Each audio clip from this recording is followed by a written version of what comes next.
नमस्कार. लोकशाही विशेष मध्ये मी विशाल पाटील आपल्या सगळ्यांचं स्वागत करतो. संसद की आखाडा या महत्त्वाच्या विषयावरती आज चर्चा करणं हे अत्यंत आवश्यक आहे, कारण संसद म्हणजे लोकशाहीचं मंदिर. मात्र या मंदिरात 11 ऑगस्टला जे घडलं त्यामुळे भारतीयांना धक्का बसलाय. राज्यसभेचे सभापती व्यंकय्या नायडूंचे अश्रू असोत किंवा शरद पवारांनी व्यक्त केलेली खंत असो, त्यामुळे संसदेचा आखाडा बनलाय का असा प्रश्न उपस्थित होतोय.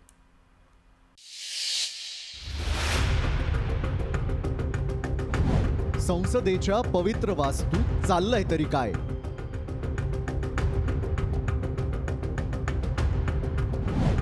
व्यंकय्या नायडूंना अश्रू का झाले अनावर?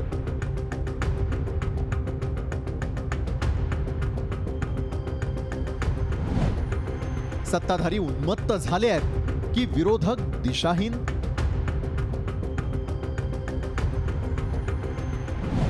महिला सदस्यांना मार्शल धक्काबुक्की करू शकतात?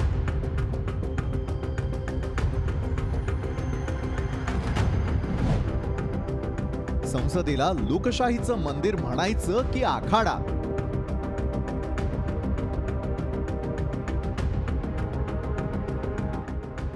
वास्तविक संसदेत जनतेचे प्रश्न मांडावेत आणि ते सुटावेत अशी अपेक्षा असते, पण संसदेमध्ये सध्या जे काही घडतंय ते पाहता संसदेला लोकशाहीचं मंदिर म्हणायचं की आखाडा असा प्रश्न भारतीयांना पडलाय. 11 ऑगस्टला राज्यसभेत मोठा गोंधळ झाला. विरोधकांनी सरकारला घेरण्याचा प्रयत्न केला. वेलमध्ये उतरून आंदोलन करणाऱ्या महिला खासदारांनी निषेध व्यक्त करत कागद फाडून भिरकावले. त्यावरून विरोधकांनी गैरवर्तन केलं असा आरोप करत उपराष्ट्रपती आणि राज्यसभेचे सभापती त्यांना अतीव दुःख झालं, इतकं की त्यांना हुंदके अनावर झाले. No words to convey my anguish and to condemn such acts, as I spent a sleepless night. मात्र वेलमध्ये उतरलेल्या महिला खासदारांना मार्शल्स कडून धक्काबुक्की केल्याचा आरोप होतोय. त्यावरून सध्या देशात गदारोळ सुरू आहे. याबाबत सभागृहातील ज्येष्ठ नेते शरद पवारांनीही नाराजी व्यक्त केली आहे. जिस तरह से महिला सदस्य के ऊपर हमला हो गया ये मैंने आज तक कभी देखे नहीं. कम से कम 40 से ज़्यादा महिला और पुरुष बाहर से लाए गए सदन में और एक अलग तरह की वॉल वहाँ तैयार करने का प्रयास वो किया. मेरे 55 साल के पार्लियामेंट्री करियर में इस तरह की स्थिति मैंने कभी देखी नहीं.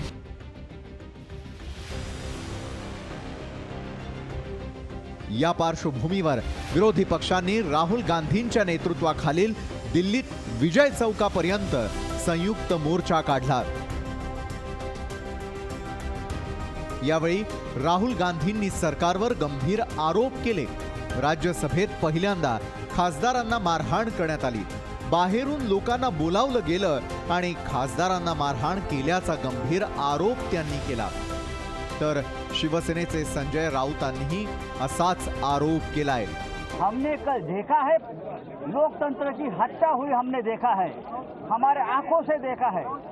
जिस तरह से कल राज्यसभा में मार्शल के ड्रेस पर बाहर से प्राइवेट लोग आकर हमारे महिला सांसद और हमारे सभी सांसदों के ऊपर हमला करने की कोशिश की, मुझे लगा ये मार्शल नहीं थे, मार्शल लॉ लगाया था राज्यसभा में और पार्लियामेंट में. मात्र सगळा गोंधळ विरोधकांनी घातला आणि राहुल गांधींनी जे आरोप केले आहेत याबद्दल त्यांनी देशाची माफी मागावी अशी मागणी संसदीय कामकाज मंत्री प्रल्हाद जोशी यांनी केली आहे. और राहुल गांधी जी स्टेटमेंट दिया है and he has told that all session murder of democracy. उन्होंने क्या क्या किया, उन पार्टी ने क्या किया, लोकसभा में राज्यसभा में कैसे उनका व्यवहार था, ये सब देश देख रही है. I demand if they have little sense of responsibility and democracy, they should apologize to the country. हे सर्व पाहिल्यानंतर देशात नक्की काय चाललंय असा प्रश्न सर्वसामान्यांना नक्कीच पडेल. आपले लोकप्रतिनिधी संसदेत नक्की काय करतायत हेही देशानं पाहिलंय. आता देशाच्या स्वातंत्र्याच्या हिरक महोत्सवी वर्षाला सुरुवात होतीये. किमान त्या निमित्तानं तरी संसदेची उज्ज्वल परंपरा उंचावली जाईल अशी अपेक्षा करू शकतो का? ब्युरो रिपोर्ट, लोकशाही न्यूज. तर संसद की आखाडा या प्रश्नाचं उत्तर शोधण्यासाठी आज आपण आमंत्रित केलेलं आहे ज्येष्ठ पत्रकार हेमंत देसाई, भाजपचे प्रवक्ता शिवराय कुलकर्णी, राष्ट्रवादी काँग्रेसचे प्रवक्ता उमेश पाटील आणि काँग्रेस प्रवक्ता अरुण सावंत या चर्चासत्रामध्ये आपल्यासोबत जोडले गेले आहेत. हेमंत देसाईजी, राजकीय पक्षांकडे जाण्याच्या आधी जे आपले राजकीय नेते आहेत किंवा सर्वसामान्य जनता आहे, कधीतरी कुठेतरी नागरिक शास्त्र शिकत असताना एक छोटीशी गल्लत होते आणि मग संसद म्हणजे काय, त्याची नेमकी व्याख्या आपण शालेय जीवनामध्ये काय शिकलेलो आहे याची आठवण करून देण्याची वेळ आलेली का? हेमंत देसाईजी, अगदी थोडक्यात संसद, लोकशाहीचं मंदिर म्हणजे काय? लोकशाहीचं मंदिर म्हणजे संसदेमध्ये लोकसभा आणि राज्यसभा याच्यामध्ये लोकांचे प्रतिनिधी म्हणून जे निवडून आलेले असतात त्यांनी लोकशाही, घटना यांचं संरक्षण करायचं असतं, नवे कायदे पारित करायचे असतात आणि कायदे पारित करत असताना चर्चा, संवाद, सहमती या पद्धतीने कायदे पास करायचे असतात. कुठलीही चर्चा न करता कायदे पास करण्यामध्ये अर्थ नाही. हा एक भाग झाला. दुसरी गोष्ट म्हणजे लोकभावना ज्या असतात त्या प्रतिबिंबित होतात त्याच्यामध्ये, म्हणजे संसदेमध्ये व्हाव्यात अशी अपेक्षा असते. आणि खास करून राज्यसभा जी आहे तिथं म्हणजे ज्येष्ठांचं सभागृह आहे, त्यामुळे ज्येष्ठांनी कसं वागावं हाही महत्त्वाचा भाग आहे. आणि ज्येष्ठच जर अशा पद्धतीने वागले तर त्याच्याबद्दल नाराजी सर्वसामान्य लोकांमध्ये पसरणारच आणि ती आहेच. मुळात दोन गोष्टी तुम्हाला सांगतो इथे. अलीकडेच जेव्हा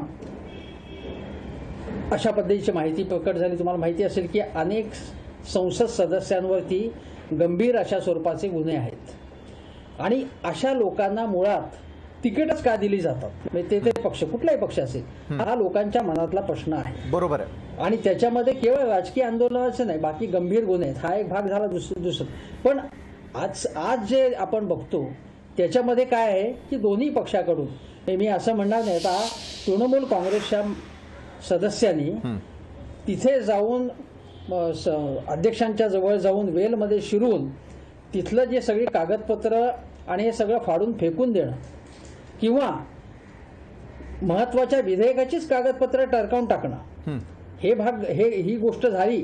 आणि याचा निषेध करायला पाहिजे. विरोधी पक्षांनी सुद्धा, म्हणजे विरोधी पक्ष जे असतील त्यांच्या नेत्यांनी या सदस्यांना आवरायला पाहिजे. ज्या पद्धतीने शरद पवार म्हणाले होते की राष्ट्रवादीचा कुठलाही सदस्य वेलमध्ये जाणार नाही.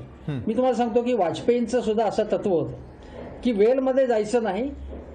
विधिमंडळामध्ये राज्यपालांचं अभिभाषण सुरू असेल किंवा संसदेमध्ये राष्ट्रपतींचं अभिभाषण सुरू असेल त्याच्यामध्ये व्यत्यय आणायचं नाही. मी एक उदाहरण गंमत तुम्हाला सांगतो.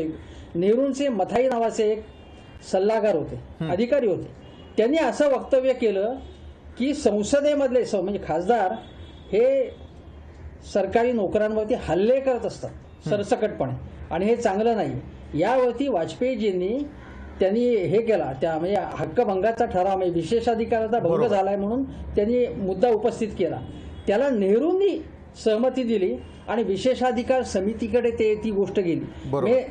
नेहरूंनी वाजपेयींनी जेव्हा पहिल्यांदा बोलले तेव्हा एक वाक्य सांगतो, वाजपेयींचं वाक्य की संसद में बोलने के लिए वाणी होनी चाहिए लेकिन वाणी के बराबर, म्हणजे त्यांनी असं म्हटलं, वाणी बरोबर विवेकाची सुद्धा गरज असते आणि विशेषतः केव्हा गप्प बसायचं याबद्दलचा सुद्धा विवेक आणि संयम आवश्यक आहे. आणि या वाक्याचं कौतुक नेहरूंनी केलं होतं. ही जी परंपरा आहे दोन्ही पक्षांमधली, एकमेकांबद्दल आदर हे करणं. बरोबर. हेमंतजी, हे सगळं आज आठवण करून देण्याचं कारण एवढंच होतं की संसदेमध्ये आपल्या लोकप्रतिनिधींनी काय करायचं याची आठवण करून देणं आणि दोन्ही पक्षांनी यापूर्वी काय पायंडा पाडून दिलेला होता याची आठवण करून देण्याची आज वेळ आली. शिवराय कुलकर्णीजी, व्यंकय्या नायडू यांच्या डोळ्यातील अश्रू पक्षाला, देशाला नेमकं काय सांगून गेले? काय सुरू आहे आपल्या संसदेत?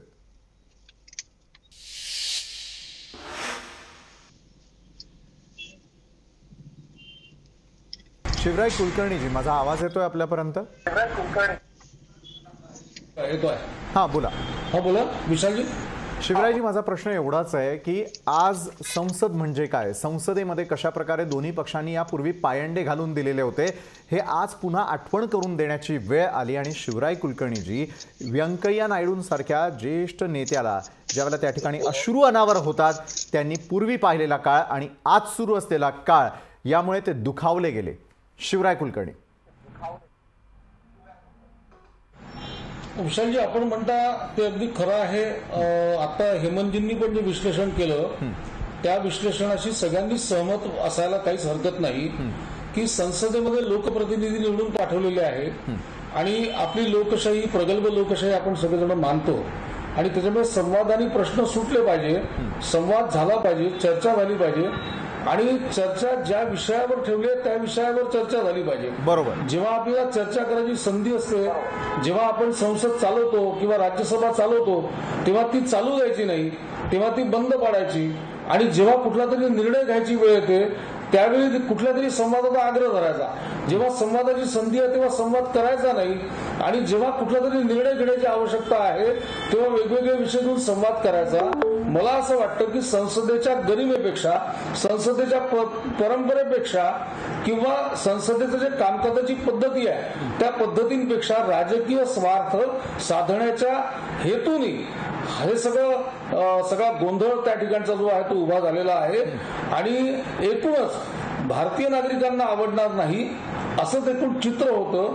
ते चित्र कोणी कसं का उभं केलं हे देशाच्या समोर स्पष्ट आहे. ते सगळ्यांनी बघितलेलं आहे, सगळ्यांना टीव्हीवर दिसतं, सगळ्यांना आपले आपले अर्थ कळतात आणि त्याच्यामुळे हे करण्याच्या मागचा हेतू काय आहे, घडलं काय, बोलतो काय, या सगळ्याच गोष्टींवर कुठेतरी भानावर येण्याची गरज आहे.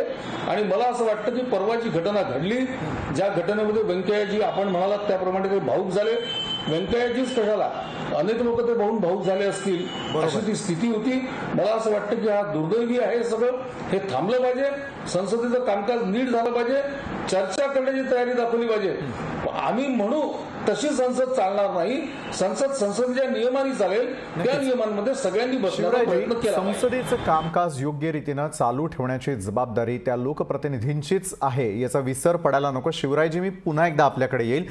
तत्पूर्वी मी जाणार आहे राष्ट्रवादी काँग्रेसचे प्रवक्ता उमेश पाटील यांच्याकडे. उमेशजी, व्यंकय्या नायडू ज्या प्रकारे त्या ठिकाणी भावूक झाले तशाच प्रकारे शरदराव पवार यांनी दिलेली जी प्रतिक्रिया आहे, उद्विग्न होऊन दिलेली जी प्रतिक्रिया आहे, ती देखील पक्षासाठी, या लोकप्रतिनिधींसाठी अत्यंत आवश्यक आहे. उद्विग्न होण्याची वेळ या 55 वर्षांच्या त्यांच्या कालावधीत त्यांच्यावर का आली असावी? उमेश पाटीलजी. एक गोष्ट खरी आहे की हेमंतजींनी जे विश्लेषण केलं त्याच्याशी मी देखील सहमत आहे. आणि राज्यसभा हे ज्येष्ठांचं सभागृह म्हणजेच त्या ठिकाणी लोकसभेमधली संख्या खासदारांची जास्त असते आणि लोकप्रतिनिधी लोकानुनयाचे निर्णय त्या ठिकाणी लोकसभेमध्ये कधी कधी समोर येण्याची शक्यता असते. याबरोबरच वेगवेगळ्या विषयांची सखोल चर्चा व्हावी, त्याचे राष्ट्रीय पातळीवरचे, स्थानिक पातळीवरचे, राज्य पातळीवरचे, आंतरराष्ट्रीय पातळीवरचे सगळे कंगोरे, सर्व त्या ठिकाणी क्षेत्रातली विद्वान माणसं त्या ठिकाणी असल्यामुळे आणि ते ज्येष्ठांचं अनुभवी लोकांचं सभागृह असल्यामुळे त्या ठिकाणी राष्ट्रहित डोळ्यासमोर ठेवून त्या संदर्भातली सांगोपांग चर्चा होऊन निर्णय व्हावेत अशा पद्धतीची अपेक्षा असते आणि त्यासाठी त्याचं प्रयोजन आहे.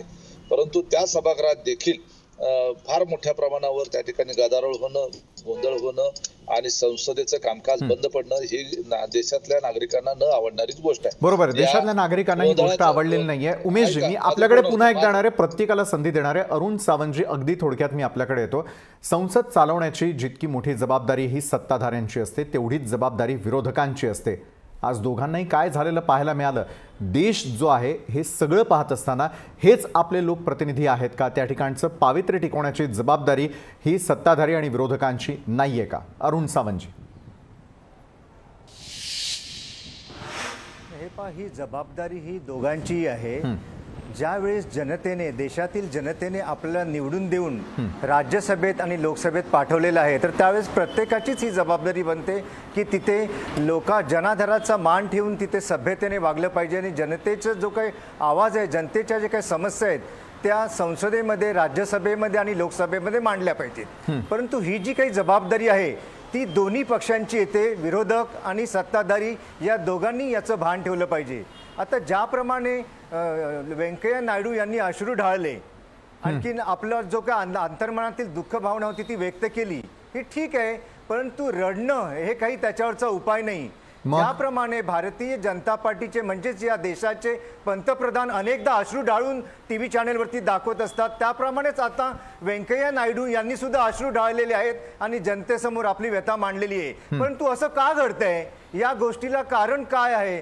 सरकार ज्याप्रमाणे आता भारतीय जनता पार्टीच्या प्रवक्त्यांनी अनेक दाखले दिले की विरोधकांनी असं वागलं पाहिजे, तसं वागलं पाहिजे, म्हणजे हे तर असं झालं की लोकांसांगे ब्रह्मज्ञान आणि आपण कोरडे पाषाण. म्हणजे आम्ही तर काही त्या गोष्टीवरती नियमांना धरून वागत नाहीच आम्ही, आणि विरोधकांना मात्र सांगायचं की तुम्ही असं वागा, जनता तुमच्याकडे बघते आणि जनतेला हे शोभत नाहीये. तर हे फक्त एका बाजूने बोलणं, ही दुटप्पी भूमिका घेणं हे योग्य नाही. बरं, टाळी दोन्ही हातांनी वाजते आणि टाळी जर दोन्ही हातांनी वाजत असेल तर संसदेचं पावित्र्य टिकवण्याची जबाबदारी आमच्या या लोकप्रतिनिधींचीच आहे. आणि लोकप्रतिनिधी त्या ठिकाणी गेल्यानंतर अशा प्रकारे का वागतात? खरं पाहायला गेलं तर सत्ताधाऱ्यांचा हा उन्माद होता की मग विरोधक दिशाहीन झालेले आहे? या अनुषंगानं पुढची चर्चा सुरू राहील. एका छोट्याशा ब्रेक नंतर आम्ही लगेच परततोय.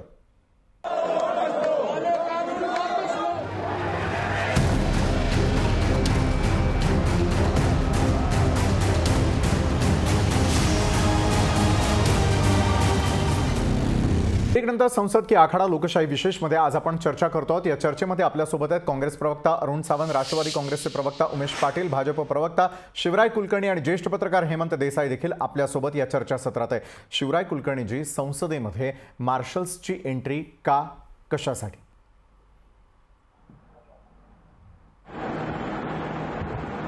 एक तर मी मगाशी जेव्हा बोललो तेव्हा मी फक्त विरोधकांवर आरोप केले नाही. संसदेचं कामकाज चांगलं चाललं पाहिजे, ती संयुक्त सामूहिक जबाबदारी आहे, ही मी मगाशी स्वीकारली. सावंतांना माझ्या बोलण्याचा चुकीचा अर्थ त्यांनी का घेतला मला माहित नाही, पण आता जर चर्चाच करायची झाली तर विश्लेषण प्रामाणिकपणे केलं पाहिजे. हा जो सगळा गोंधळ झाला हा संसदेच्या वरिष्ठ सभागृहामध्ये झाला, आणि वरिष्ठ सभागृहामध्ये गेलेले लोक हे लोक काही जनसामान्यांमधून निवडून आलेले लोक नसतात. आपण त्याला अप्पर हाऊस म्हणतो. अप्पर हाऊसच्या लोकांची योग्यता ही किमान थोडी वेगळ्या स्वरूपाची असते, त्यांच्याकडे बघण्याचा दृष्टिकोन एक वेगळा असतो. आणि अप्पर हाऊस मधले राज्यसभेमधले लोक या पद्धतीने वागणूक करतात. बेंचवर उभं राहणं, वेलमध्ये येऊन कागद फाडणं, टेबलांवर जाऊन चढणं, हे जे सगळं झालेलं आहे हे जनतेने बघितलेलं आहे. आणि त्याच्यामुळे ते कोण्या पक्षाने केलं, मी मगाशी नाव घेतलं नाही, आताही घेणार नाही. माझं म्हणणं आहे की हे कोणी केलं, हे सगळं ज्यांनी केलं ते पूर्ण भारताने बघितलेलं आहे. ते सगळं भारताला कळतं, आणि ते कळत असल्यामुळे ते कोणी केलं, कोणत्या कारणांनी केलं, तिथे कृत्य काय केलं आणि बाहेर आल्यानंतर आपण काय बोललो, हे सगळं कळत असल्यामुळे त्याचं मूल्यमापन नीट झालं पाहिजे. आणि या पद्धतीने जर गोंधळ होणार असेल तर संसदेचा नियम आहे की तिथे मार्शल घेऊन लोकांना आवडतात. जर तिथे हिंसाचार होणार असेल, एकमेकाच्या अंगावर जर लोक जाणार असतील, कोणाला तर तिथे रोखावं लागेल ना ते. आणि रोखण्यासाठी मग जे काही त्याच्यातले हे आहेत, ज्या काही व्यवस्था आहेत त्या व्यवस्थांचा वापर करावा लागेल. त्या व्यवस्थांचा वापर केला गेला तिथे. बरं अरुणजी, त्या ठिकाणी जनतेचे प्रश्न न सोडवता फक्त शक्ती प्रदर्शन करणं किंवा अशा प्रकारे वागणं यासाठी संसद त्या ठिकाणी भरवली जात असते का? वेळ वाया जातोय, त्या ठिकाणी चर्चा होताना दिसून येत नाहीये. याला जबाबदार कोण अरुणजी?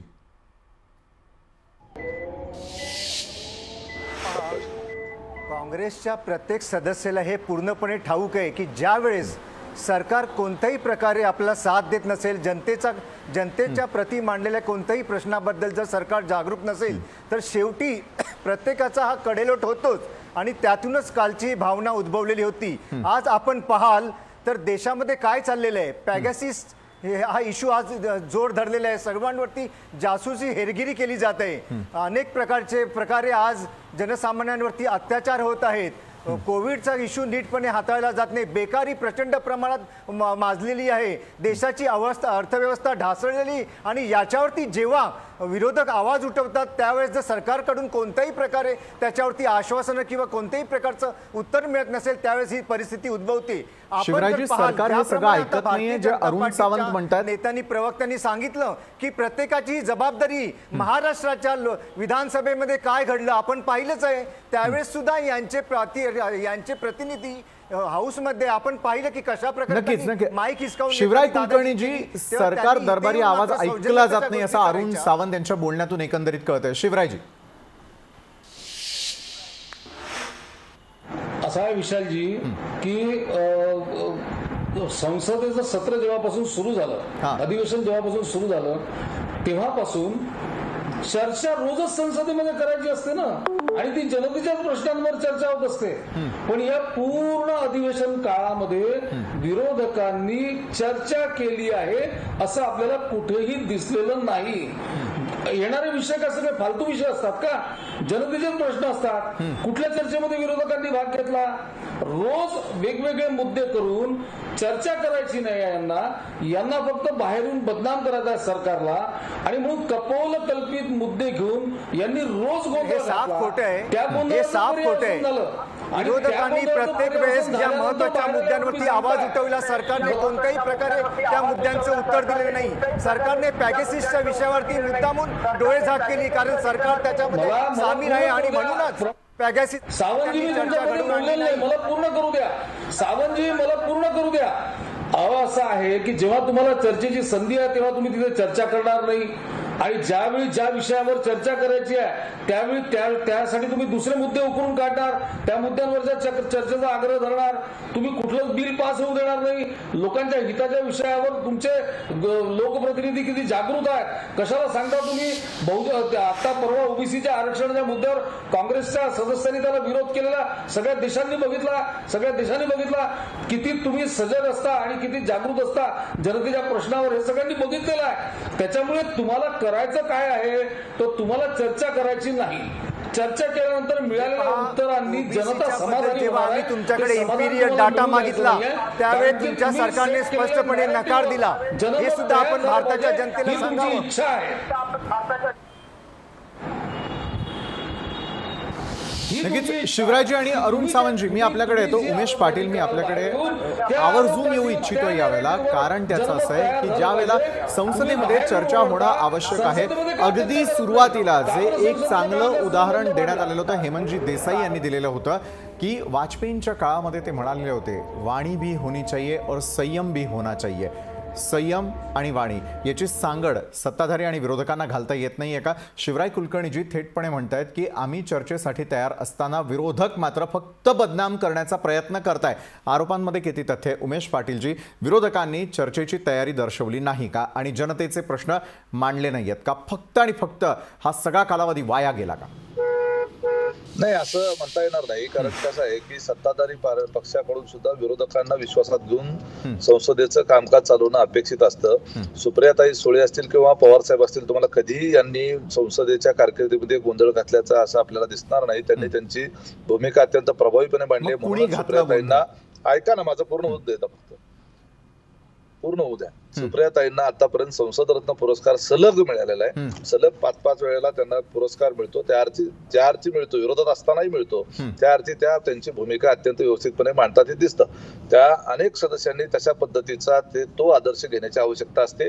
आता मुद्दा असा आहे की पॅगॅसिस सारखा विषय असेल, कृषी विधेयकाच्या संदर्भात असेल, या बाबतीमध्ये सरकारला चर्चाच करायची नसेल आणि किंवा त्यापूर्वीच्या काळामध्ये ज्या भ्रष्टाचाराच्या संदर्भातले काही विषय होते तिथं जीपीसी नेमायचे नसेल, ज्या वेळेला आपल्या देशाची ज्याला आपण म्हणतो की अत्यंत संवेदनशील असलेली माहिती पॅगॅसिस सारख्या प्रकरणामध्ये ज्या वेळेला फोन टॅपिंग करण्याचा सारखा विषय आहे, आपल्या ज्याला म्हणतो सरन्यायाधीशांचा सुद्धा फोन जर टॅप केले जातात अशा पद्धतीचा जर त्यामध्ये गंभीर स्वरूपाचा आरोप असेल तर त्या विषयावर चर्चा करायची तयारी ही दाखवायला सत्ताधारी पक्षाला अडचण काय आहे? मग जर सत्ताधारी पक्ष जर एकतर्फी हुकुमशहाप्रमाणे जर संसदेचं कामकाज चालवणार असेल तर त्याची प्रतिक्रिया गोंधळाच्या स्वरूपात उमटावी असं नाहीये.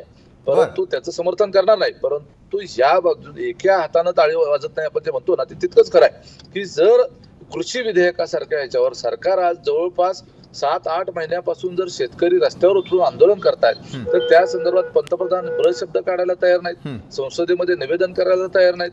अर्ध्या तासाचे 1 तासामध्ये जर 20-20 विधेयक जर हे मंजूर करून घेतात तर याला अशा पद्धतीचं कामकाज म्हणता येणार नाही.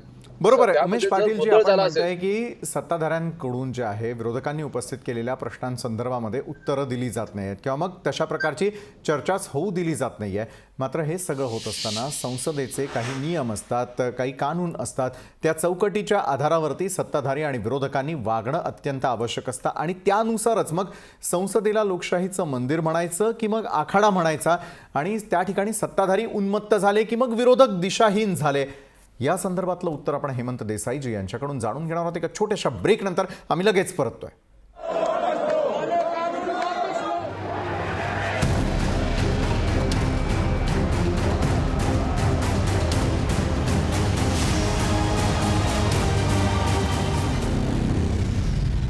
संसद की आखाडा या महत्त्वाच्या विषयावरती आपण चर्चा करतोय. हेमंत जी देसाई यांच्याकडे जाऊयात. हेमंतजी, पावित्र्य राखणं जशी सत्ताधाऱ्यांची जबाबदारी आहे, विरोधकांची आहे. सर्व राजकीय पक्षांचं ऐकल्यानंतर एक गोष्ट लक्षात येते की जनतेचे प्रश्न मांडण्यासाठी चर्चा व्हावी ही सगळ्यांची अपेक्षा असताना मात्र त्या ठिकाणी चर्चा होत नाही, गदारोळ होतो. मगाशी शिवराय कुलकर्णीजी म्हणालेत की ज्या वेळेला विरोधकांना आपल्या गोष्टींची किंवा त्या ठिकाणी असलेल्या अनेक गोष्टींचा विसर पडतो त्यावेळेला मार्शल्स त्या ठिकाणी आणावे लागतात. विरोधकांचं म्हणणं आहे की संसदेमध्ये महत्त्वाचे प्रश्न उपस्थित करण्यासाठी आमची तयारी असताना मात्र त्यावरती सत्ताधाऱ्यांकडून चर्चाच केली म्हणजे होऊ दिली जात नाही आहे आणि तशा प्रकारचा वेळही दिला जात नाही आहे आणि मग उगाचच विरोधक आपल्याला बदनाम करतात अशा प्रकारचा थेटपणे सत्ताधारी जे ते आरोप करताना दिसतात. मात्र हेमंतजी देसाई, यापूर्वी झालेले संसदेचे आजपर्यंतचे सगळे जे त्या ठिकाणी कार्यक्रम होते ते व्यवस्थितरित्या पार पडायचे, मात्र आत्ताच हे का होताना दिसून येत नाही. ज्या प्रकारचा सत्ता संघर्ष हा या सर्व पक्षांमध्ये आपल्याला पाहायला मिळतो त्यावेळेला ही गरिमा राखण्याची जबाबदारी मग नेमकी कोणाची? संसदेमध्ये शिस्त पाळली जात नसेल तर निदान या चर्चेमध्ये आपण शिस्त पाळूया. एक दुसरे बोलत असण्यामध्ये हस्तक्षेप नको. थोडक्यात सांगतो तुम्हाला, पण पहिल्यांदा गोष्ट सांगतो की रामभाऊ कापसे, रामभाऊ म्हाळगी, मधु दंडवते, मधु लिमये, भूपेश गुप्ता इतके चांगले आपले हिरेन मुखर्जी, सोमनाथ चॅटर्जी फार महान सदस्य या संसदेमध्ये होऊन गेले आणि चर्चा अभ्यासपूर्ण पद्धतीने, मुद्देसूद पद्धतीने कशा प्रकारे केली जावी आणि संसदेची प्रॉडक्टिव्हिटी, उत्पादकता कशी वाढावी हे त्यांनी पाहिलं. आज जी आकडेवारी प्रसिद्ध झाली आहे त्यानुसार 17व्या लोकसभेमध्ये सुद्धा 135% प्रॉडक्टिव्हिटी होती. म्हणजे बिलं मंजूर होणं, चर्चा व्यवस्थितपणे होणं या दृष्टिकोनातनं ती आता 21% आलेली आहे. लोकसभाचं आकडेवारी वेगळी, 28%, 21% इतकी खाली आलेली आहे आणि याला जबाबदार सगळेच आहेत. आता हा जो मुद्दा आहे त्याच्यामध्ये की पेगॅसस बद्दल प्रश्न उपस्थित केले जात होते तेव्हा म्हणजे त्याला चर्चेला उत्तरच दिलं जात नव्हतं. माझ्या मते जर चर्चेला उत्तर देण्याची तयारी सुरुवातीलाच दाखवण्यात आली असती तर पुढे गोंधळ झाला नसता. कृषी विधेयकांची प्रश्न तोच आहे, महागाईचा प्रश्न तोच आहे, पेट्रोल आणि डिझेलच्या इंधन दरवाढीचा प्रश्न तोच आहे. त्याला व्यवस्थितपणे ही चर्चा घेतली असती आणि त्यासाठी सत्ताधारी पक्षांनी पुढाकार घेतला पाहिजे. मी तुम्हाला सांगतो की भारतीय जनता पक्षाच्या अगोदरचं जे नेतृत्व होतं ते वेगळ्या प्रकारचं होतं. त्यावेळी असा गोंधळ झाला नसता. म्हणजे त्यावेळी जर वाजपेयी असते तर त्यांनी स्वतः इनिशिएटिव्ह घेतला असता, पुढाकार गेला असता. पण सध्याचं नेतृत्व मात्र वेगळं आहे. शिवाय संसदीय कार्यमंत्री कसा असावा याचा आदर्श म्हणजे अरुण जेटली असतील, गुलाम नबी आझाद असतील, सुषमा स्वराज असतील, हे खूप चांगले नेते होऊन गेले. आणि आता प्रल्हाद जोशी जे आहेत ते काय म्हणाले की विरोधक अशा पद्धतीने त्यांचं धोरण आहे तर यांना जनादेश 2019चा मान्यच नसावा. आता माझ्या मते इतर भाजपच्या नेत्यांनी अशा पद्धतीने उद्गार करणं ठीक आहे, पण तुम्ही संसदीय कार्यमंत्री आहात, सगळ्या पक्षांचा समन्वय साधणं, संबंध चांगले ठेवणं हे तुमचं काम आहे. तुम्ही पॉलिटिकल अशा प्रकारचं स्टेटमेंट करण्याचं कारण नाही. आता यामध्ये काय मूळ मुद्दा असा आहे की हा संसदेमधल्या व्हायलन्स बद्दल आपण बोलतोय की आता शरद पवार म्हणाले की बाहेरचे लोक आम्ही कधी असे आले नाही, मार्शल नव्हते ते बाहेरचे लोक आलेले होते आता याची चौकशी व्हायला पाहिजे, काय आरोप प्रत्यारोप असतील, कोणी कोणाला ढकललं वगैरे. एका तर महिला सदस्यांनी दरवाजा दोरात आज नाही त्याच्या आधी लाथ मारली आणि मग तिथे जो सिक्युरिटीचा माणूस होता किंवा व्यक्ती होती ती जखमी झाली. अशाही गोष्टी झाल्या. पण याची चौकशी काय होईल त्याचा निष्कर्ष हा महत्त्वाचा मुद्दा नाही. माझ्या मते हा जो कृतीचा जो व्हायलन्स आहे ना, त्यापेक्षा प्रत्यक्ष व्हायलन्स नाही, पण आपल्या वेगळ्या कृतीमुळे म्हणजे विरोधकांचा सन्मानच राखायचा नाही, आम्ही त्यांना विचारतच नाही. हा व्हायलन्स जो आहे, ही हिंसा जी आहे ती जास्त आहे. आणि हा जो हट्टीपणा आहे, म्हणजे जेव्हा विरोधी पक्ष सगळे एकत्र आले होते, ते बाहेर त्यांनी मिटिंग घेतली, राहुल गांधींच्या नेतृत्वाखाली सायकलवरनं गेले, तेव्हा संसदेच्या बैठकीमध्ये नरेंद्र मोदींनी सांगितलं विरोधकांवर जोरदार हल्ला चढवला. माझ्या मते त्याच्याऐवजी तर त्यांनी केलं असतं की या चर्चेला मी पुढाकार घेतो स्वतः, असं जर केलं असतं त्यांनी तर त्यात त्यांचा मोठेपणा दिसला असता. आणि जे आत्ता म्हणतात भाजपचे लोक की बघा काय विधेयक संमत होऊन दिली जात नाहीत अमुक तमुक वगैरे, पण ही जी प्रॉडक्टिव्हिटी आहे त्याचा रेट 2010 साली 2Gच्या वरून 5% आणि 2% आलेला होता. म्हणजे आज जो गोंधळ हे सदस्य घालतात त्यापेक्षा जास्त गोंधळ भाजपचे संपलेला आहे आणि त्यांना आठवण करून द्यावी लागेल. नक्कीच हे म्हणजे आपण आठवण करून दिलेली आहे अगदी थोडक्यामध्ये. अशा शैलीमध्ये तिन्ही पक्षांकडे आपण जाऊयात. अरुणजी, मला सांगा, त्या ठिकाणी आखाडा होऊ न देणार याची आता ग्वाही देणार आहात का काँग्रेस पक्षाकडून? अरुणजी, एका वाक्यात.